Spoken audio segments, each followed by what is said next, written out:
Sonra trapeziyada belə bir qayda var ki, diaqnalların kəsişmə nöqtələri arasında qalan hissə. Bax, diaqnallar kəsişdi və buradan keçən düz xətt. Buradan keçən düz xətt oturacağa paraleldir. Baxın, oturacaq. Orta xətt deyil ha.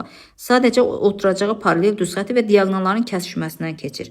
Buranı bir A, B, C, D adlandırsaq, buranı da bir F, Y adlandırsaq. Oturacaq, böyük oturacaq, kiçik oturacaq A, B yazaq. Deməli, bu hissə yazırıq onda. Y, F bərabərdir. 2 vurulsun A vur B bölünsün A üstə gəl B. Yəni oturacaqların hansının ikimisinin oturacaqların cəminə nisbəti.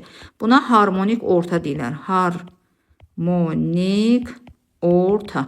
Buna harmonik orta deyirlər. Və burada bu kəsişmə nöqtəsində bir O qəbul etsək, baxın, bura X, bura X. Bu məsafələr bir-birinə bərabərdir. Yəni F O bərabərdir O Y-yə. Bunlar bir-birinə bərabər olacaq. Sonra və onu da bilir ki, bu məsafəni 2-yə bölməlikdə. Ümumi məsafəni tapandan sonra 2-yə bölsək, elə AB bölünsün A üstə gəl B olacaq.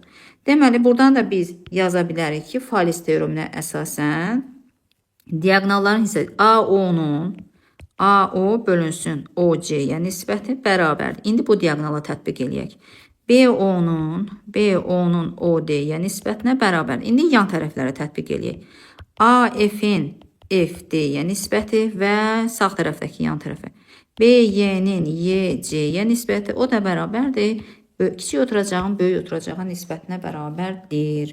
Yəni bu qaydanı da unutmayaq. Hər zaman düşür bu qayda.